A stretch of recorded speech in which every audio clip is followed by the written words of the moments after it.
Hey guys. Hello. Welcome to the character creation for Unreal Engine 4. This is I've made this character specifically for part of this conference. So first introduction. My name is Bao. I am from Germany. Currently I work in Ninja Theory with Chris. So a couple of ninjas here.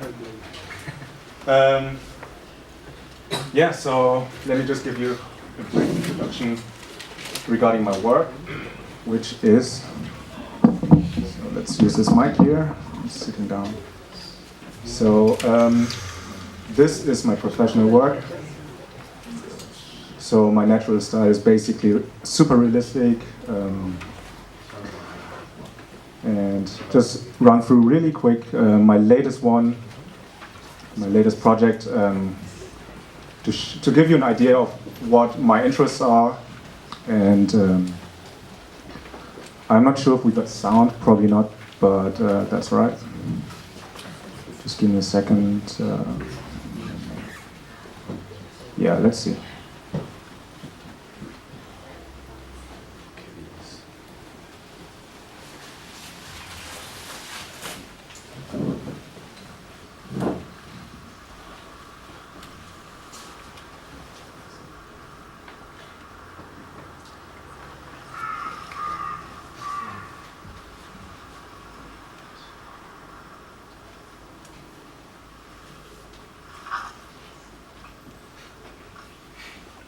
Link. There you go. Really short video. Yeah. So, just some information. I really love, as an artist, I really love to collaborate with a lot of other departments, animation, VFX, whatever. I really like the cinematic kind of type of output, so to speak. So this is basically my background, and for this conference I made this super stylized character, totally different from what I'm actually doing.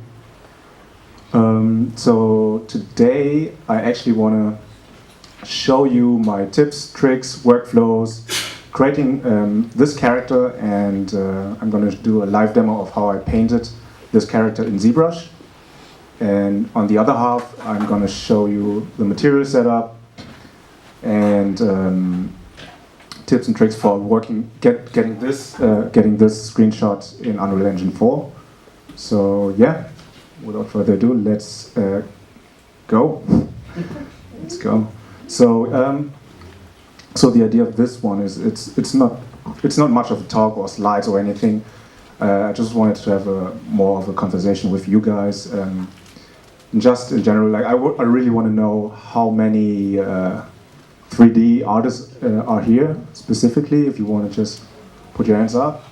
It's quite a, yeah, nice. How many of those people are actually into character specifically? Wow, nice. Okay, that's a good one. So give me a second just to get the mic away.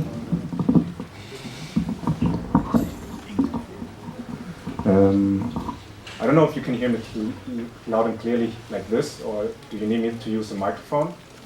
Or is this okay? Yeah, fuck the mic.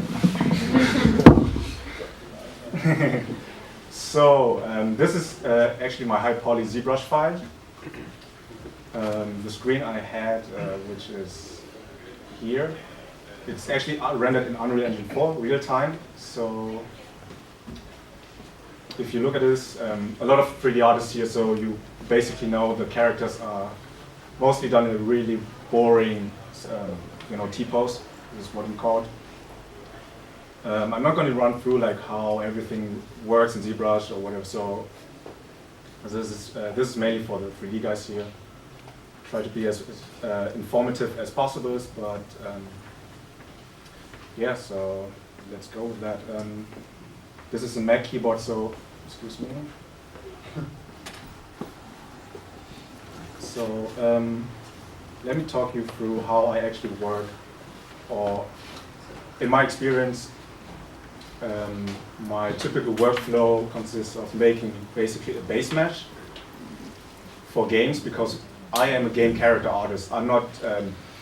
I'm all about getting it in the engine. It's really important to get a fast iteration from Mesh, from ZBrush, or any other program to the actual game engine. So you can reiterate, and get a much cleaner result at the end. So I usually start with a base mesh. This is just a high poly, which I got right now. And the way I work typically, or like most of the times, you make a high poly, low poly, you do a retopo, low poly, texture it, put it in an engine. My workflow is a bit different. I make a base mesh, I UV the base mesh, I use that base mesh and subdivide it and use that as a high poly mesh as well. And I switch down to the lowest subdivision level, and I got my low poly with the UVs. I just need to bake it out. And the way I texture is I poly paint the colors in ZBrush. So the screen here, you see basically everything is painted in ZBrush. I just bake down the colors, and I added like a bit of texture and substance, and everything else isn't done in shader. So if you can see like small details like this, but this is just like icing on the cake. But yeah, mainly I just poly paint a lot in ZBrush, even for stuff like this, you know, like everything is basically done in ZBrush. If you can see here, everything is in ZBrush. I paint in ZBrush, make a kind of basic lighting setup in ZBrush, so I get a general feel of how it could look like, or a block. I usually call it lighting blockout in ZBrush. It's not a representative as an engine, but it gives me the idea of what kind of materials I want to use for my characters. So, it's under control.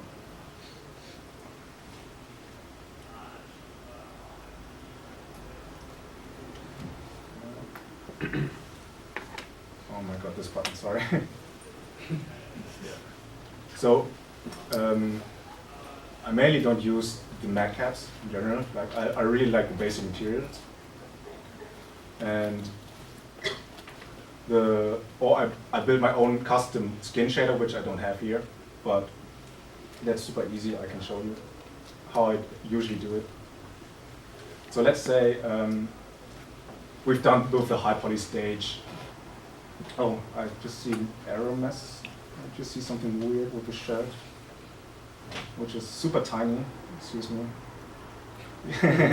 Because I've imported it and it was the wrong size, so just let me resize that for you. Oh shit. I'm sorry. Why is it going up? Yeah, don't worry. Got it all under control. At least I can pretend. Just here. Let's get it up a bit. So yeah, we got ZBrush 4.7 tried on this machine, so I don't have the nice gizmos here. So here's the shirt. It's clipping just a bit, but that's all right. So let's say we finish with the high poly process. This is my high poly. And let's say we want to paint the skin, or let's say the face, right? What I usually do is, there's a nice trick of faking an SSS shader, which is basically the wax modifier. So what you have to do is you just go to the render tab on the render properties, and you enable the wax preview. Like this. I'm pretty sure most of you guys know, but like, I'm not sure if you can see the difference. But if I zoom out like this, right, you see that flashy kind of effect, like this, right? And if it's on 0, or if I put it on 100, you see that effect. Yeah. Okay. So what I usually, it's camera distance based. So the further in you are on the mesh, the lesser of the effect you get, even with a strength value of 50. So I usually use modify the lights, which is just a bit above. And so it's brighten up a bit. And this high poly was actually made, I'm not sure if you know ZBrush Core, which has just the core functions, so it's not like as packed as this, like it has a lot of less features. Just wanted to make the point that you can do a lot with just the basic tools. So this one just gonna use the standard brush, and I hit off the Z app, and I want to paint only. So if I choose a color, you see everything changes, right? So what I usually do is I go to the flat render mode. I choose a basic color, which I want to apply. Thing about this one is, in Engine we can modify everything else. Like it doesn't really matter what kind of color it is. It's just like, for my own sake, like it's kind of skin color, you know. So also what I do is I click on color, fill the object. Should be filled with RGB intensity 100.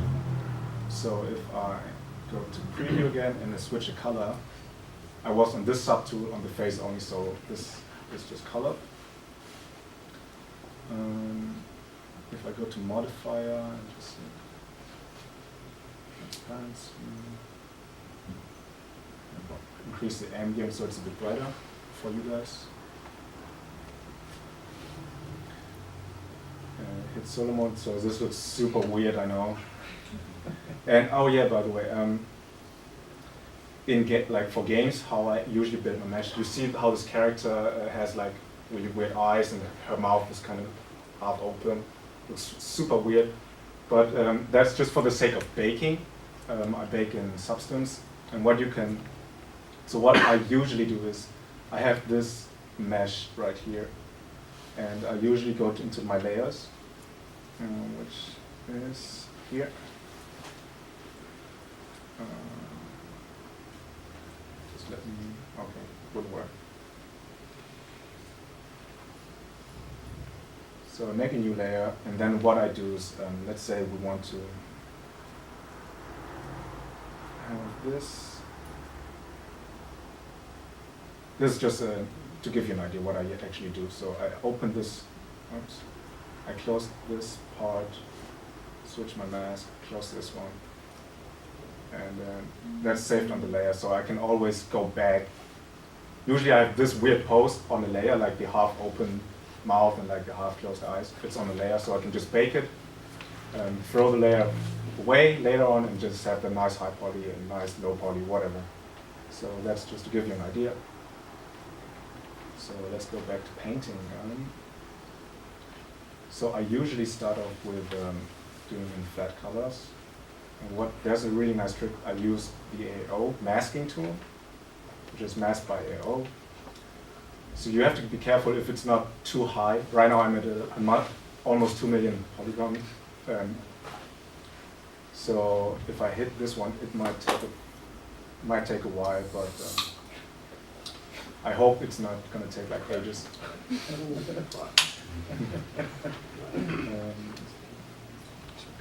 Yeah. How many of those 3D artists here are actually game character artists or work in the industry? I work as an environment artist. Nice. So can I ask how many students are here, like young professionals that just got into the industry? Oh, that's quite cool. Yeah, nice.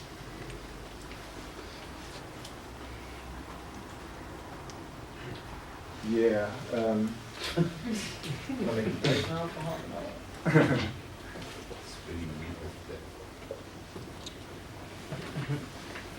And also, by the way, if you got any questions, like right now, just hit me up if you got questions to me specifically as a person or whatever. Oh, there we go. It's pretty neat already. And the lower you are with the poly count, the faster it's going to render. And then you can always go up on another subdivision layer. So what I actually do, I invert that one and I blur the mask just a bit. You won't necessarily see it, but I invert the mask. Oops. I pick the color. So you can pick the color by hovering above your mesh, which is colored, and press, let's say, if I press the C key, and you see on this color palette that I actually pick the color of the mesh. I go in darker saturated colors, invert it, and just fill it up. And so I got a basic idea where my eyes are, or where my nose is, and whatever. So let's go ahead. And you can also use, the good thing why I actually polypaint in Substance, in ZBrush is you can use all the brushes as well, like your 3D brushes as well. So I can use the smooth brush to actually smoothen colors out. I can move it while coloring it. I can paint pores while also color it, you know. So it just feels more intuitive rather than Substance. Yes. You always polypaint in a flat color? If I always polypaint in this flat color mode? Yeah. No. So that's why I also set up the lights for later. So I got like a basic idea of how it could look like in Unreal, in ZBrush. So if I just move this out, and I usually with the standard brush go on a really low RGB intensity. This one now. And you see it's like quite strong already. On it, oh no, it's on RGB 10. Oops.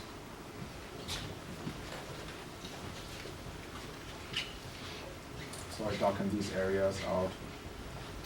And you probably know, like some of you probably know, like the face has like different color variations, whereas like bony areas are more yellow, cheeks are more red, and so on. But on this purpose, we're doing a stylized character, and so I'm just gonna like darken up the cheeks here and there now. And you always have to be careful as well with the flat colors, flat rendering mode. It looks quite different when you get lighting. So in engine it might look really, really different, or it's really intense, and then you don't want that to misguide you or mislead you to making really nice painting in ZBrush, and as soon as you get it in Unreal Engine or whatever Mama said, it looks so different. So you have to be careful in some ways. But the good thing about it is in Unreal Engine, which I can show you later with the shader setup, Unreal Engine gives you a lot of freedom to make your own shaders. So you can just actually say, okay, I need this input for my textures, and then I can color skin in Unreal Engine without actually like texture it, re-import it again, you know, so that all that kind of stuff.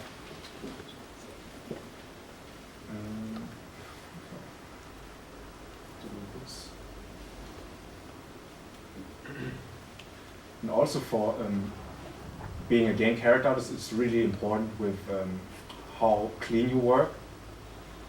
I know I just have the high poly here, I got no subdivision layers, I'm sorry, but usually even if you make eyes, be sure in the low poly as well, like the eye lids are actually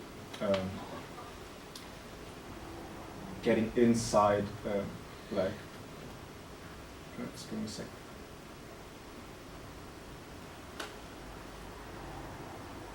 So even in your low poly, you have to make sure that the eyelid really clips inside the eye socket, basically. So you don't actually low poly and retopo the whole eye as one and just bake the fold in. And if the character is going to blink, it just stretches like a whole time. Yeah. See.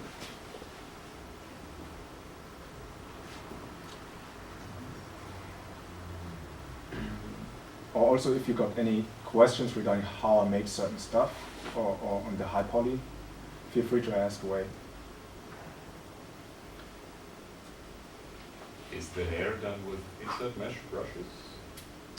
Oh yeah, so the hair is basically, I don't have the groups here, so, but basically what I did, if I can, so I took this strand here, I made basically two one mesh which consists of these two meshes, right? And I duplicated them all over the place and moved it. So they're like really basically tubes. Same with this, the side tails, the hair. It's basically symmetrical, like, oops.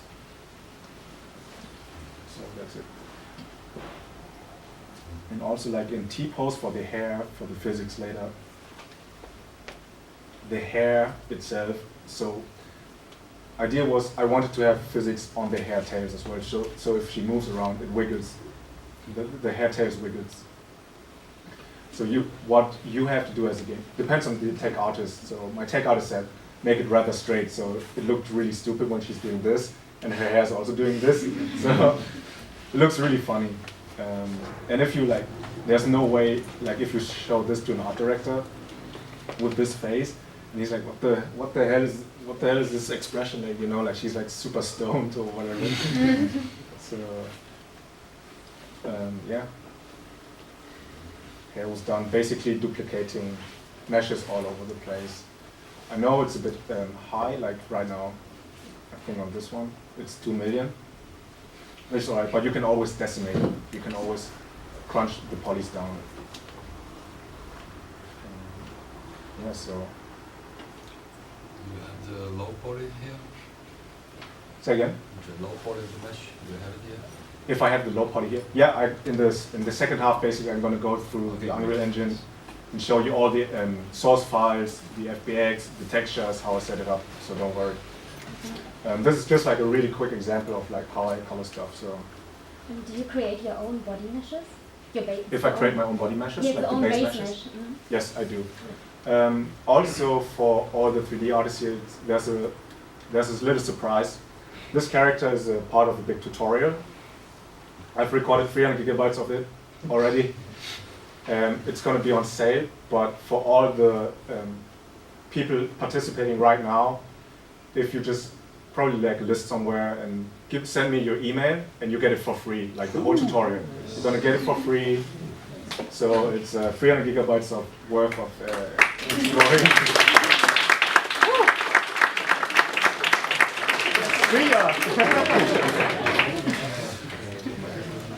No, so this entails like everything: source files, creation, base mesh creation, low poly, texturing, get it in Unreal, and make a final presentation. So that's all going to entail in it. So just leave. I don't know, like I get a sheet of paper. Leave me your email, so you get it for free.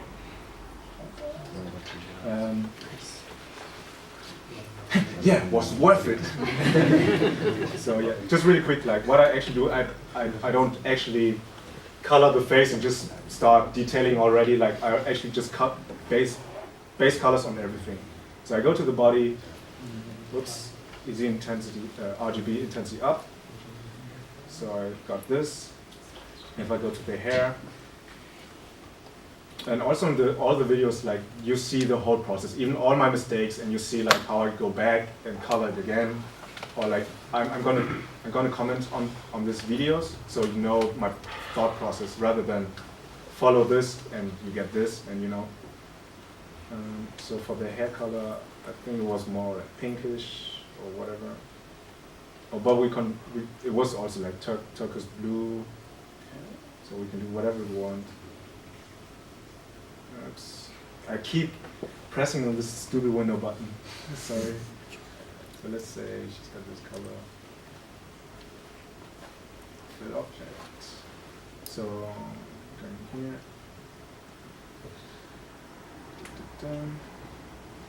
So on the code, I had it like, I think, rather dark purple.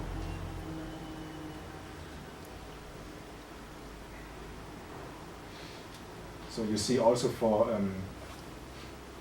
sorry, for the idea of this mesh is the code is going to be having physics. So when she walks around, everything wiggles. So what I usually do when you talk about clothing in games, mostly it's like one-sided and you bake everything at once. If you're going to have physics, that's all right. But I really wanted to have no holes, like no two-sided faces. So I actually made a closed mesh where everything is kind of like closed, nothing sitting up, and yeah, so for me that's really important to have a really clean separation. So even if the character moves, there's no stretching, no texture stretching, which could be really annoying for some places. And all the artists were like, "Ah, no, don't move don't animate the character like that." And it's like, you know, super annoying sometimes.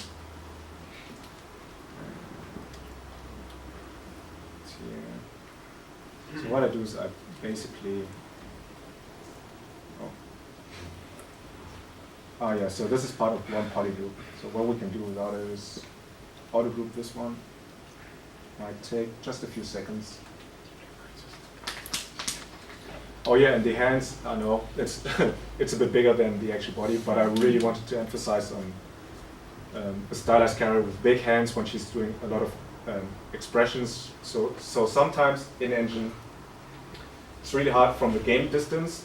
When you sculpt everything too small, it just gets lost. Like all the nice work you do, it just gets lost with weird noisy details, and you don't want that. So on this case, I really wanted to emphasize on shapes, simplicity.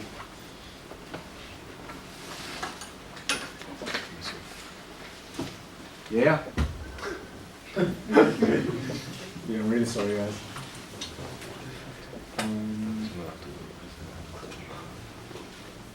Wow. There we go. Yeah. Where are your subdivisions? The thing is, okay, here's a horrible truth. Daniel didn't want to spend money on ZBrush, so he had the trial version. And I kind of knew when I was like exporting so this big program, as I mentioned, is done in ZBrush Core. In ZBrush Core, the files, you can't load it in the ZBrush trial version.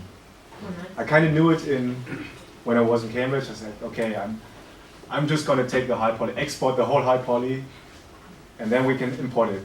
Obviously, all the subdivision levels are lost, so usually I would just go back to the subdivision level 1, paint it really quick, smooth it, and go back, but anyway.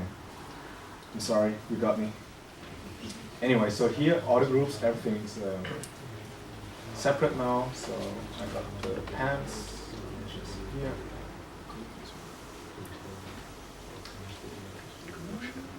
I'm going to do this color.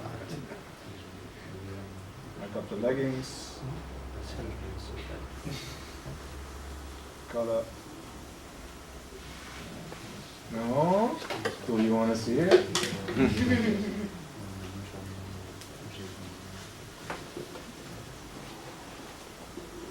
Oops. Let's make it a bit brighter. Oh. So that is this.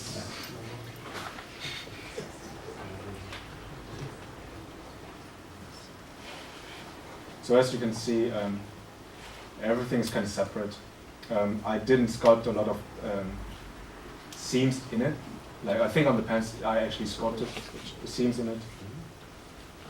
But yeah, that's like this is the only thing. Like that's all right. I don't actually go and start sculpting like the pockets, the back pockets, or because I just like it separately, and then in the low poly, it's a nice separation. It's not like weirdly with weird levels of height in the seams. So if I unclick solo mode, and then you see this.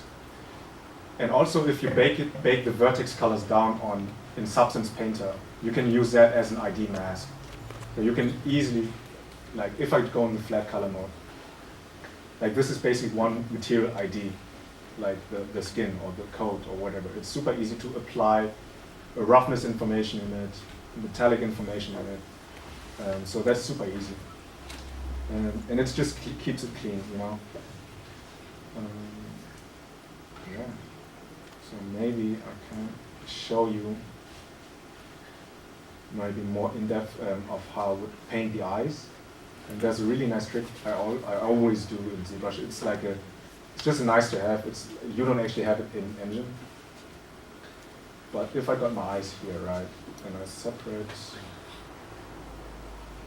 polygroups, and I just polygroup this So I got this mesh. And I split the hidden. Bless you. So this is basically my low poly eyes, which I also use in engine. And if I click on, I hope there are some UVs in it. Yeah, so if I hit the morph UV, this is basically my UV eyeball meshes. So what I usually do is, because you subdivide it, the mesh shrinks a bit. So what I do is I just duplicate this one, hide the other one. I call this one, I don't know, I. Oh my god. Hi. So what I do is I subdivide this one, right? And I use another material, which is, I really just use the basic or like the double shader. So I create my own shaders. Or I use the toy plastic, which I use for the eyes. So I go here, make it a grayish color. Standard, just fill that one for now. And I go back to my material. Oh, sorry. Okay, so here's a weird thing. If you go to toy plastic, everything's kind of like a toy plastic. It looks a bit wrong, but you have to click the mRGB button or just the material button if you just want to color the material on it. So you hit that one, fill it up, and then you can go back to basic material. So everything else is the toy plastic except for the eyes, right? So I go here, and what I usually do is, if I go on the low poly, right, I know around here, this is where the iris starts. So group this one, Control W and Control W and go this. What I can do is I can just go on the high subdivision level again, mask this one, and unhide. So I roughly know where the iris is, or the eyeball later in the shader as well. So I usually blur the mask. So if you look at the seams, I blur it just a bit, and then I color the interior with the iris with a darker gray color, which is boom. So I got this right. Right now I'm at 24, roughly 24K. I usually subdivide this until I hit around, I don't know, 400. Seems like a nice resolution to paint on. So if polypaint is dependent on how high your high-res mesh is. So the lower you are, so because you actually paint polygons. So the higher you are, makes sense, right? The more resolution you have to work with. So if I go to this, and let's say she, I don't know what color she has, blue, but we can change that all. I mask this area again. So what I can do is I do this, right? Everything is masked, nothing is breaking. So, but I really want to soften that mask out. So I click inside, blur the mask, and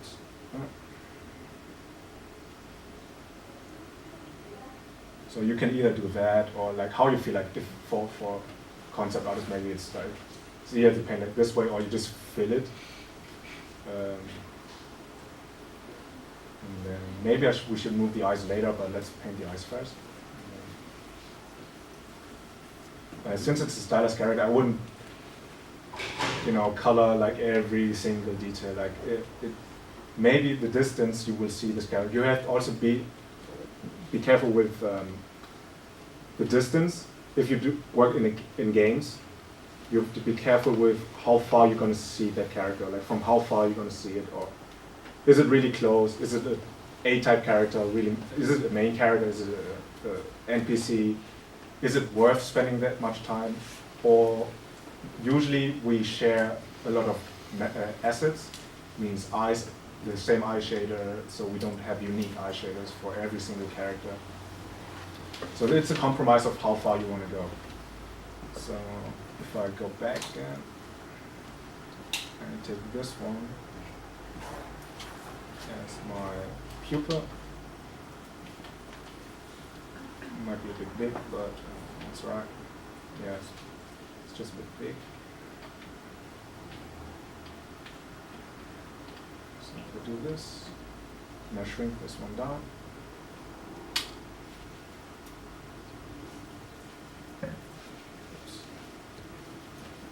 And I actually switch colors, and then I do this. So this is really basic right now, like just looks super basic.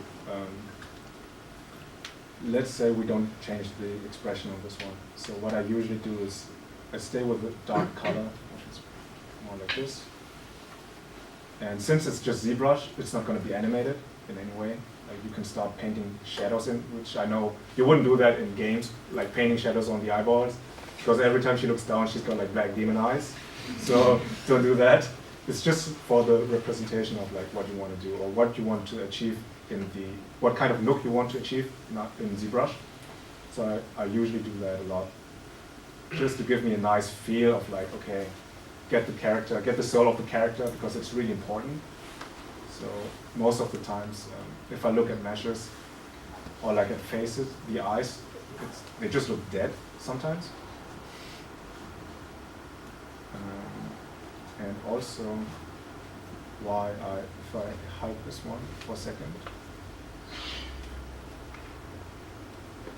So if I do this right, oops. So usually you don't do this, so never do this in games or like in production.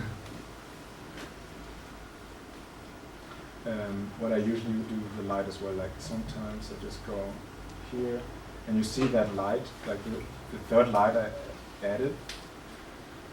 Like you see how you can fake basically like a nice shine on it to give it more like more soul, let's say. And what I also do is I duplicate this subtool again, right? Go on the second subtool, and I actually sculpt the tear line. It just makes the eye or grounds it to the eye socket. Like, so if I do this right, and because of my third light, or I just duplicate it for now. Like, let's say it's really rough, like here. Oh, sorry, it's really rough here. Sorry, and then I smooth this one out.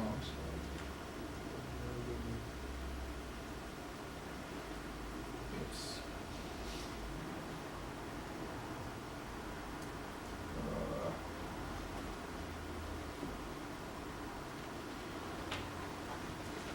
And then I move this one just a bit down.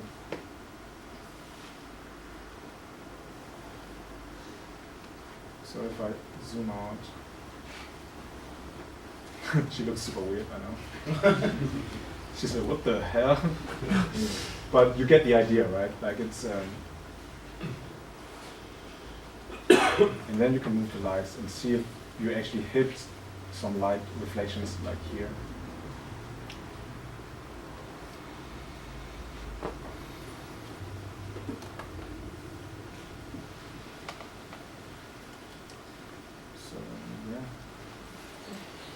So I block in the colors, paint everything really basic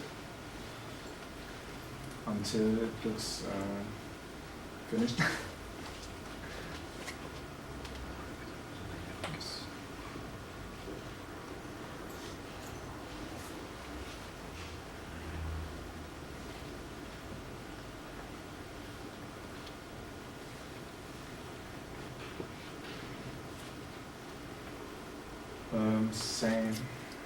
Same with teeth. Also shared mesh for all the game characters. Teeth, shared tongue is shared. Depends on what project you are or what. If the same topology is shared, like the face topology, like if you do one base mesh and use that base mesh for every character with the same workflow, same pipeline, you use that for the base mesh and the high poly, you can basically morph every character each like individually with each other, like because it's the same topology, right? But sometimes it doesn't work because you got super crazy characters and you have to like retopol a lot of specific unique features. But yeah. Oops. Yeah, I know. So, yeah. I think, yeah, that's basically what I use for poly painting. I use a lot of basic tools. Just once I'm done basically with the poly painting, I export that as my high poly with the vertex colors, and I bake that to my low poly. But if you got any other questions regarding poly painting, hit me up. I'm sure on the tutorial I'm going to explain it really thoroughly, but I think we can switch to Unreal now. Yeah. You alright? Everybody's sleepy. So.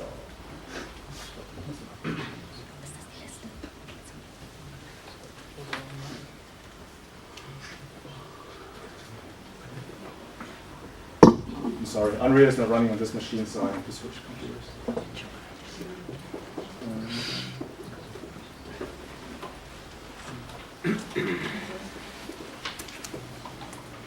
Oh, there we go. So my high poly vertex colors is basically one-to-one this. Like it's no different. How do I write this?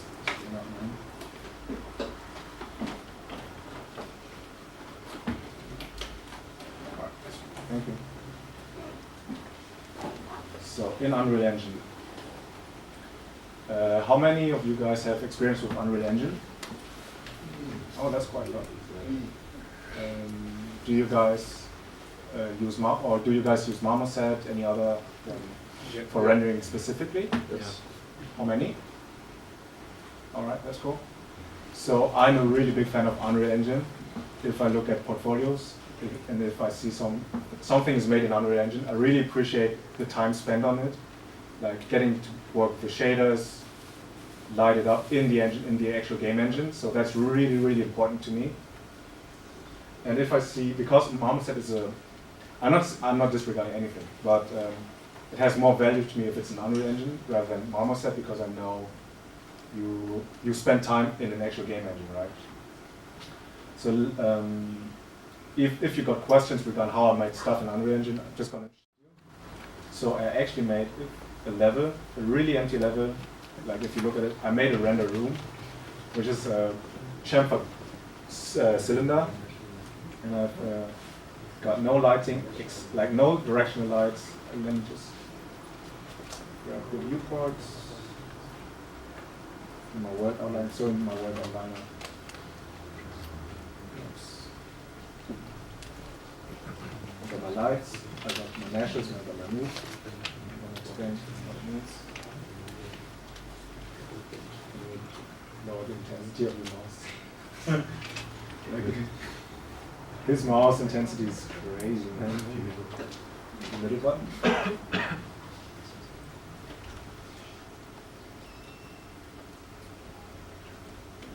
Sweet. So I've got this render room, right? Let's say we don't have any lights. So if you open this level, we got no lights. You go to post process and disable everything I made here. Whoops. Like this is the scene. It's just black, right? And you I have a question right Yeah. away. What was the decision to build black around her with a mesh instead of making black environment? Well, this is not a black environment. What do you mean? Can you I be mean, when specific? you zoomed out, there was like Yep. still the sky dome Yep. in there, but you could also set it up right away. I could. There's many ways. Okay. It's just like I was wondering. No. I just didn't want. I think initially there was a directional light in the default level. I didn't. It's not rigged. I had to pose it in ZBrush because there was not enough time. So I took the low poly in ZBrush and had to mask every single poly, like not every single, but like the arms, and pose it. And it took me ages because my tech artist couldn't make it in time. So I had like spend one day just to make this pose. So don't judge me on my posing skills. So I usually have one light here and go back to my post-processing. And then if I go to exposure bias and set, let's say it's 1, right? 0, right? You see how bright it gets? Oh shit! So 1, 0, and then minus 1.2. And then, yeah, so I usually do this first. I don't want any like eye adaptation or whatsoever. I don't want any motion blur because in this this case, it's just going to be a render, right? And also be aware when you create a character or what you want to make. Actually, this character, there's going to be a whole video, a small cinematic, so I built it with, in mind. I built this character with the purpose of having it animated later. If you just want it posed, then you've got to be specific. Okay, just know what you want. Know if you want to render it out, just 2 screenshots, 2 couple preview shots, make wireframe, that's it. But don't go too crazy, or like, don't adjust your end lines because you never finish it. And I've learned this lesson with the project I showed you, like the Assassin's Creed fan art. Like this just blew out and it dragged on for months and months, and I cannot see Michael Fassbender's face anymore. Like, I cannot watch any movies with this guy's face. But yeah, know what you want at the end. That's what I'm saying. So I've made, here's all my meshes. I got this character. Here's the render room. Here are my lights. And I've got a folder which is called mood. And there I got my height, my fog, which is just for later. It's not really visible. So the background is just not black. It's a really dark tint of blue. Got my reflection and my post-process. So if you look at the lights, then if you look at my setup here, I got one light, which is an area light. It's not in a stage light scenario. You don't have I don't have a sunlight basically. It's a light which simulates the sun. I've got an area light, which is basically like you have to imagine like a panel, which is well lit, and it's really diffuse. You don't actually have really hard shadows, like on a gray cloudy day. Like you don't get that 4 o'clock shadow, for instance, right? But what you can do with that one depends on what you want. So I use the spotlight on this occasion. So you see how wide it is. Oops. So if I go on the light, and you see the outer cone. So this is like maximum. That's like 80 degrees. And attenuation rate is just how far it's gonna how far it's gonna be lit. Like if you see that. And then the temperature. So you can set up the temperature as well. And for character lighting specifically, there's a tab here which says, which is a shadow bias. So let's say I go to this mode. I usually, I go in here, right? Oops. So what the shadow bias does is how detailed the shadow amount would be on the certain light, on a certain object. Sorry. So if I go here, right, then I think the default is 0.5. You see how the shadows got lost here because it's just, the mesh is just so small, like the distance between each mesh is just so small, like the shadow bias of 0.5. Like you would just lose that detail. So if I put that back to 0.0 whatever, so 0.075, right? So you have to be careful. The lower you get, the more artifacts you can get. So if I put this on 0, you see what's going to happen. Like it's calculating the distance is just so short. Like each polygon kind of like calculates into each other. So that's why you got this weird artifacts, shadow artifacts. So you got to be careful with that. But usually a 0.1 or 0.1 is pretty solid. So yeah. And then you got like the shadow sharpen filter. That's what I meant with the diffuse light. Do I want a really soft shadow look, or do I want something like which is rather sharp? So something where light is, I don't know, a couple of meters away from you, and not like 100 meters away from you, you know? So usually I have an area, which I call the area light or top light, whatever. And then on this setup, I got 1, 2, 3, 4, 5, 6, 7 lights. I got a bounce light, which, because Unreal Engine doesn't have, well, it does have, but like I'm not using the real-time GI, and it's not that efficient. I'm just faking, because it's stage lighting scenario. I fake a lot of stuff, you know, and that's totally okay. Like you don't necessarily have to like be super realistic. And in this case, in a stylized character, you got to emphasize a lot. Like lighting, you can emphasize a lot on the expression of the character, of the feel of the character, how warm the tone is, how cold the tone is. So that's totally okay if you've got to fake some stuff. You can also fake a kind of cloth look with 2 rim lights, which kind of puts you in a Fresnel effect on it. But because it's a light, it's just going to shine from both sides, and just kind of simulates a kind of clothy look. So I got a bounce light here. I got a fill light, which is basically without the fill light, you see how dark this area is. And because on the character, for me, it's from top to bottom, the priority gets lower and lower. So the face is your selling point, right? Like you want to emphasize on that. Or it depends on what kind of character. If you got a character with really big muscle arms and he's just like a small guy, but really big arms, like make it a really nice pose like this and emphasize the big shapes of the arm, right? But on this case, I really wanted to emphasize on the top to lower. Like the lower is not that important. Like not like even the cloth is just like really straight and nothing's cool with that pose, you know. Like so, I want to emphasize on this. So what I have is a fill light, which you can see it kind of gives me the nice shine on the eyes. Then we can talk about the shaders materials later, but I just want to go through the lighting first.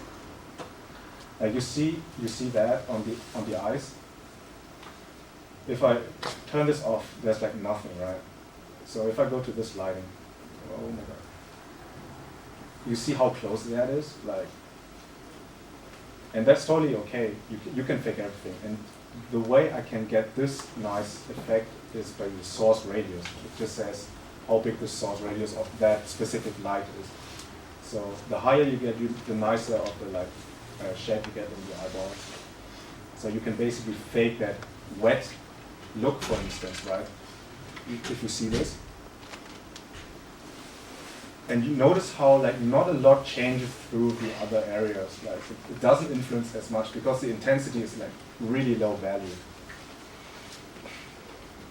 So I got this fill light on the left side, and then I got another fill light on the right side. So because I want to emphasize, I didn't want to get the right eye to be like super black, you know, like it just looks weird to me. So with this light also, I emphasize on the lips here, so it's not just doesn't get lost on one side. You can get an effect with that as well, like where half of the face is covered in black. It's a really nice contrast, but I didn't want to go for that. So I have a fill light on the right side as well. Source radius in 7, so I got more highlights here, which kind of gives me that look of, oh, okay, it's super wet, like it's stylized, but it's wet, so it's really cool. And you want that kind of look. You want the material differentiation, and you can get that through lighting as well. So make no mistake, lighting is really, it's super powerful. Question? Yeah. Have you played around with any real-time GI solutions in Unreal? If I have played around with real-time GI, Yeah. yes, I did. It's not, so the performance really heavy on that, and it's all right. But I just want the fidelity of characters. It didn't give me that fidelity for character lighting. I'm sure you can do it. I know for ArcVis it's absolutely stunning. There are also like light mask solution, which looks amazing. But on this scenario, like I didn't want that. I just wanted to have more control of my dynamic lights That's why I don't have any sunlights. I just got my own lights. I can control them. I know where they are. So, but yeah, to answer the question, I've played around with that. But in this case, I'm not using it. So, if I look at the pose in general, right? It's a dark room. Girl in a dark room. So, rim lights, I really want to emphasize on the shape, especially if I know I'm going to make a pose like this, right? I really want to emphasize on that. So, I've got 3 rim lights, left, middle, and right, which is here. But I placed the rim light right here, right behind her. The lights are set on movable, so that means it's dynamic. And then intensity is rather high, it's 1500. So, but you can play around with it. Like the stronger you get, the more contrast you get, and you can emphasize on certain areas or certain shapes. And the rim light is what I use it mainly for the silhouette. Mainly I want to emphasize on, okay, let's, yeah. So dark materials don't get lost in the dark background. That's what you want to avoid. Or if you look for something like that, a monster, for instance, and it creeps out in the from the shadows, like you might want that, but you still want to emphasize on the silhouette. So it might be cool to have it on one side, for instance, right? How are we timing wise? That's right. So I've got a rim light on the left side, and I've got a rim light on the right side. On this occasion, I decided to have it on both sides. And if I press,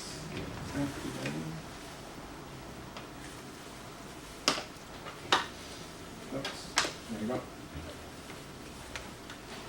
So the rim lights basically one serve to get this shape of the leg, right, and the other one gets to get this shape. The same for the clothing. I didn't want to get this one lost. Like I really wanted to emphasize on this, on the arms, like on her actual pose. So 11 again. There we go. Here, and I got the middle one, which is basically just a fill.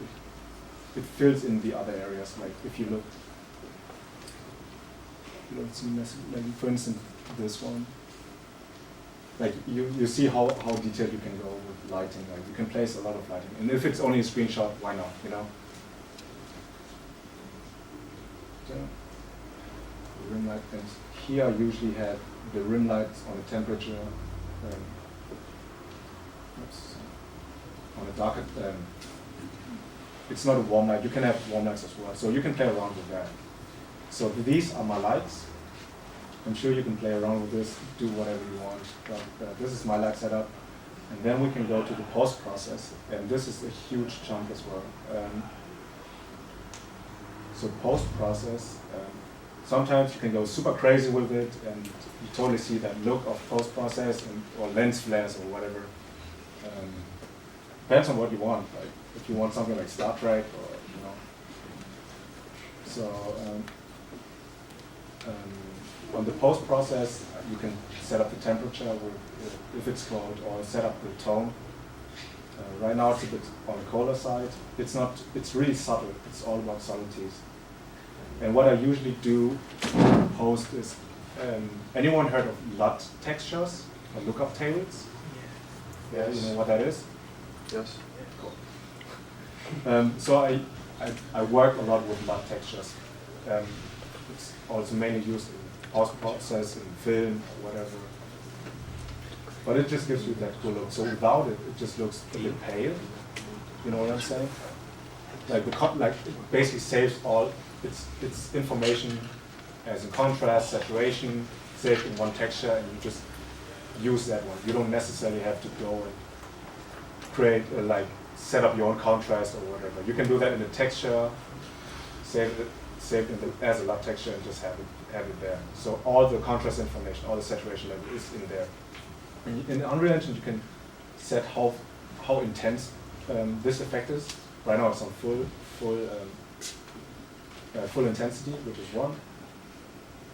And then you can play around with your contrast. Like if it's default, it's like this, you know. So you have to work around it, brighten up the levels, here and there shadows or not. Yeah, lens, on the lens tab, the image effects, the chromatic aberration, like it's on 0. And the vignette effect, it's really low as well. Usually the default is, you can see quite a vignette effect, but I didn't want that. The bloom as well. And you can use, what's really cool is in Unreal, if you go into buffer visualization under ambient occlusion, whoops, you see the AO of this character, and in the post process, you can actually use probably the intensity of your AO. So depends on what kind of look you want. So there's a lot of visualizations here. If you just go here and you have an overview, you see, like on the left it's the base color, you see the specular, you see the subsurface, opacity, metallic, like there's a lot of information. And you can also click through like Alt, if you hold Alt, click through one to like the numbers, you see the wireframe, unlit mode, lit mode, detail lighting, and all that jazz, and the shader complexity, and the light maps, whatever. That's pretty cool. On the post process, yeah, you can use, I usually use this one to adjust my AO, and I don't want to have that strong look of my AO, so if it's 0.5, and you can set up under advanced how, there's a lot of options, you can go really crazy. Yeah, but be careful with that, with screen space AO. I'm not sure if you guys ever played Far Cry 3 maybe? Ever played Far Cry 3? Yeah. I know on this game there's every type character standing in front of a wall, or any other game you might see this effect where they got the screen space AO, so when they move around, right, if it's still, everything looks kind of cool, but when they move around, they get like a dark aura, shadow trail behind them. And I think in Far Cry 3 it's really, really like visible. And that's because the screen space, like it has a trail, so he has like a dark aura. It looks really weird. So it looks really, really weird. So be careful with this SSAO. Otherwise, it's just gonna like look really bad. So, and then, yeah, screen space reflections. So you can find all that jazz in here. I've put a sphere reflection capture in here. So for parts like metal, like it's really hard to see, I think. For parts like metal, you get that extra, you see it, that extra shine, basically. And I know in PBR you usually don't do this, but under my post process, there's a tab which is called Ambient Cubemap. And do you guys know what cube maps are? Or like the effect of, let's say, back then in games, when you stand in front of a mirror, or glass, building, and you see reflections of buildings, which are, if you turn around with the character, there's no building. Do you know what I mean? Like, or eyes have that, sometimes back in the days, games. So you usually don't do this, but I wanted to boost up the ambient in this scene, so everything gets added to the whole scene, so you don't actually do this.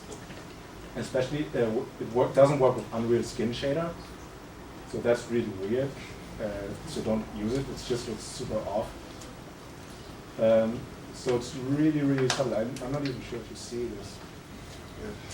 Probably not, but I just wanted to boost the ambience. So, and because I can't do like a real-time like ambient, I could update it in real time, but it's just a black room, right? There's nothing to reflect back, so there's no ambience. It's just a black room with a couple of lights, so that's why I did it. But even here, it's on 0.05, so it's really, really low. And I don't want to break that look, so otherwise you end up with this, and it's super weird. Cool. So time-wise, I need to check to go through materials.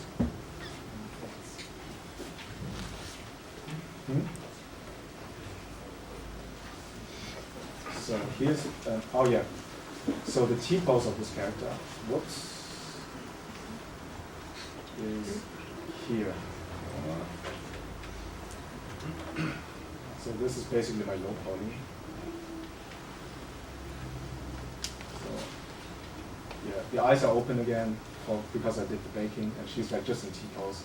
And actually the hair is like straight like here, but this one is posed here.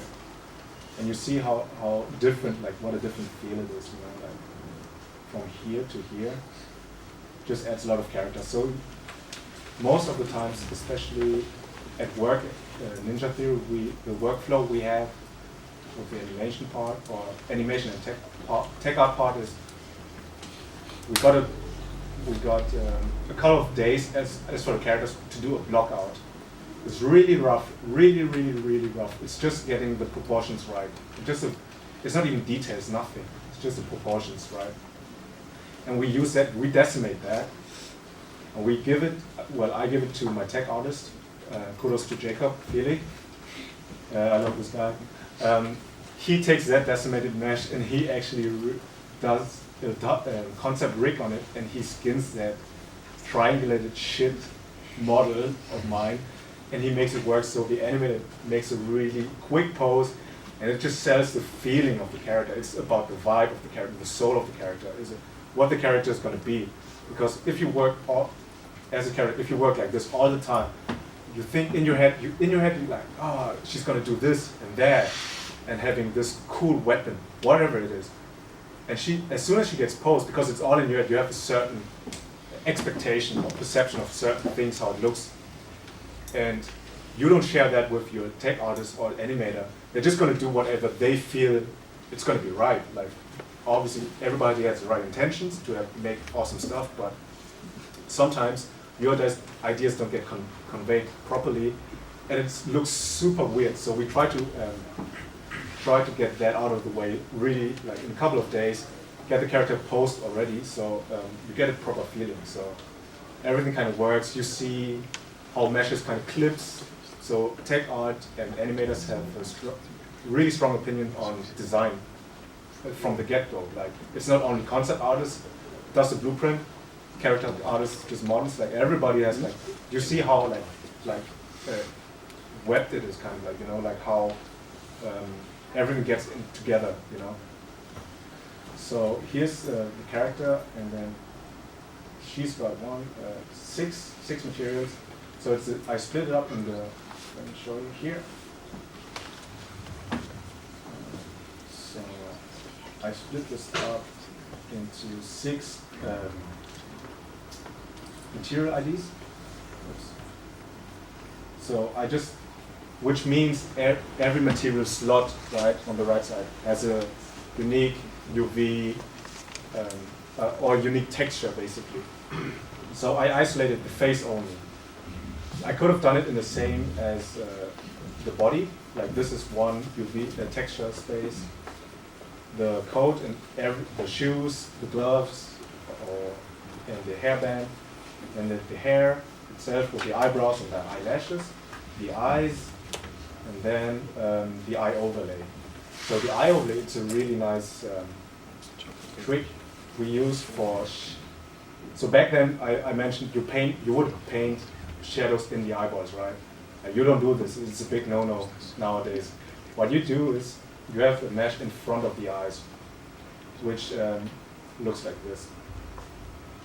And what it does, it stays where it is because it's on a different mesh, and the eyeball underneath can move freely. So if this is my eye overlay from the profile, and my eyeball is here, it can move like individually, like this, without covering whatever. And the skin, the eyelid would cover everything up. So it doesn't matter if it's close, if the mesh intersects.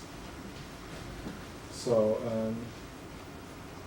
this is how I split the materials, and if I go, every material is an instance in Unreal Engine, which means I have the freedom.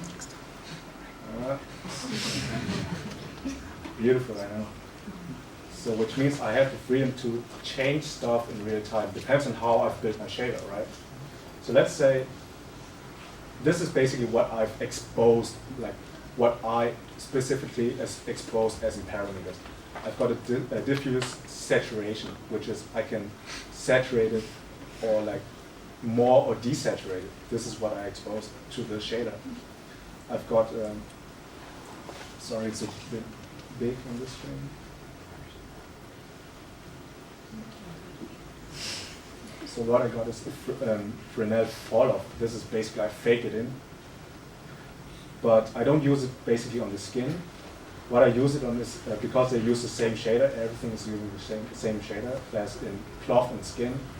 I use it more for the cloth, but I can show you later. But what it's important for the skin, it's basically the difference saturation and the roughness multiplied. So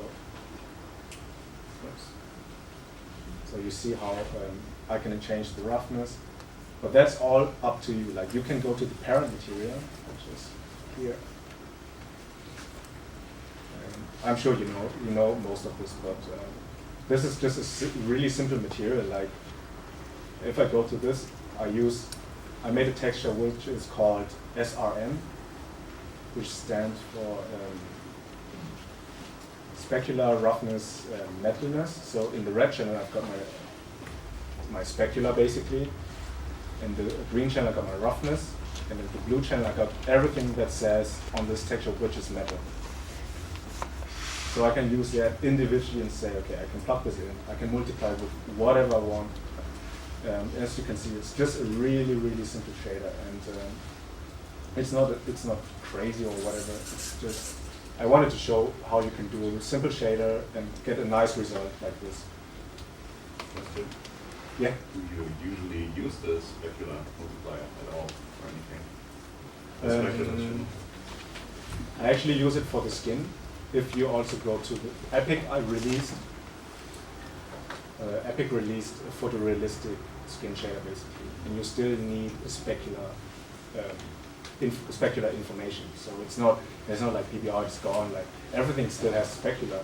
The only thing Unreal does is they combined like on non-metallic on metallic materials. You don't see a difference because they kept it as 0.5 specular everything. So it averages kind of out. And there's actually like a table where it says this material, gold, has the specular of this value and whatever roughness value. There's actually like a table, you can look it up. But it's so subtle, Epic decides to make it basically on 0.5 on metallic materials. So like that's why there's no specular for metallic. But I actually use it for skin, and I think there's a table where it says 0.3 is where skin looks kind of okayish. But yeah, so this is the skin shape, this skin instance. And if I close this one and show the cloth, which is here on the code. So what I do here is, so because it's the same shape, I exposed even the diffuse or albedo, whatever you want. And these three textures, and I can just swap it, and it's still the same shader. So what I did here is that if you see the Fresnel exponent, like you see how it covers it, and if I put and what I did is the Fresnel usually it's just a white color, but what I did in this one is it gets colored depending on what albedo color is. So the Fresnel on this red line here, it's actually a red color on the Fresnel as well. So in the Fresnel strength, so this is without, and this you see how the Fresnel works. So be careful with that because it's kind of fake. It's faked in, but for that look, that's all right.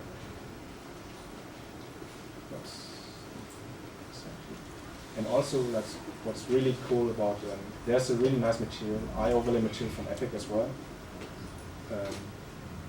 I mentioned regarding the eyes, the eye shader, like you see without the eye overlay, the eyes they don't look grounded into the eye socket. So if I put this one shadow amount on 0, and whatever it is, opacity, I think. On 0, you see how toony, like how broke, like weird that looks. She's like just staring. You know, it doesn't look grounded. So if I show you this one, it just grounds everything in, right? So on this shader, this is pretty cool. So you can change a lot of stuff. You can change the depth, you can change the duct, like this, the tear duct. Basically, it's in the shader. And how you do it, the UVs, it's just a plane. It's just a planar from 0 to 1. It's just like, let me show you.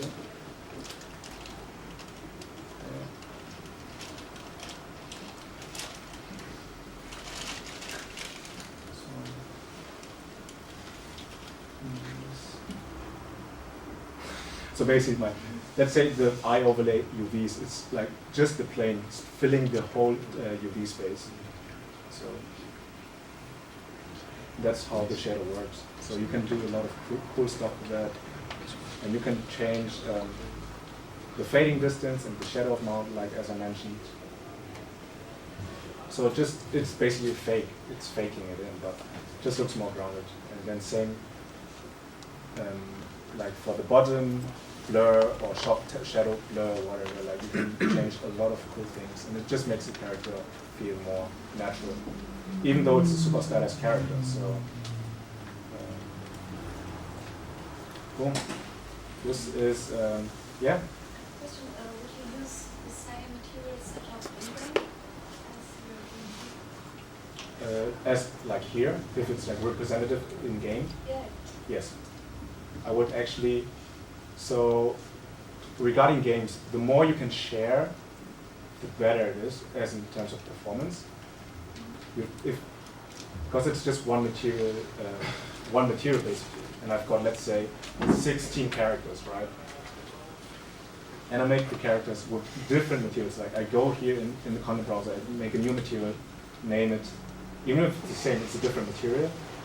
Like if I do copy the same one, but I make a new material out of it, like if you need to change something in the skin and you need it globally, you just change it on one because everybody shares it. So it's super easy. Like it's yeah, it wouldn't make sense to have unique materials on everything. So the more you can share, same with eyes. Eye shaders, same. That's why the eye overlay mesh is just a plain UV. Even the shape changes, the UVs doesn't change, so you can use it on everything. And because of the shaders, you can uniquely position or try to change the values depending on the character. So yeah. Yeah, that is wrapping up. I guess it's basically Q&A, or if you've got specific questions to the character art in general, just, yeah. The 3 UV channels in the FBX. Yeah. Wait, give me a second.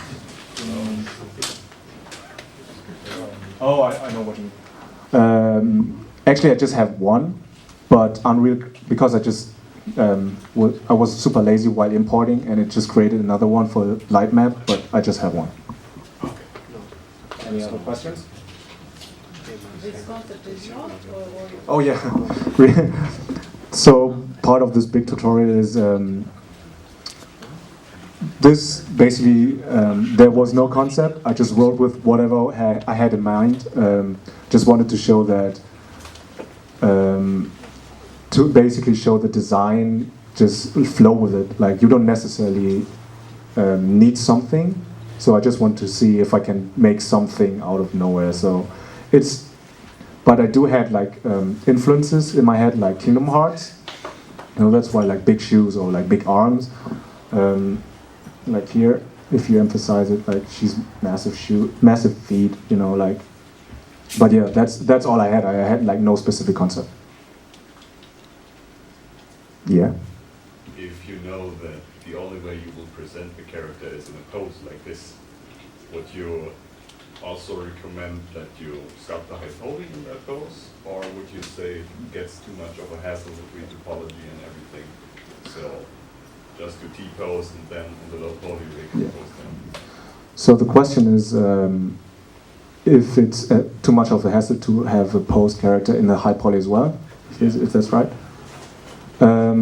Because I'm a game character artist, I always want to go with T-pose, and I collaborate with Jay, like the tech artist, and Ninja Theory, and we work close together, and he just does it fast for me. Like, he would just do it fast for me. But I know, I gotta be honest, I didn't do a lot of posing in ZBrush as in high poly, sculpting statues or whatever. Like, I don't have enough experience in that and just bake it out. Like, you could do it, but I always want to do T-pose, have a rig, because you are so free to make a lot of poses, you know? Like, if you got an animator, he can do a lot more without one pose. It's super static, so yeah.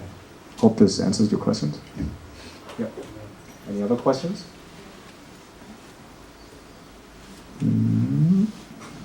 No? Is that it?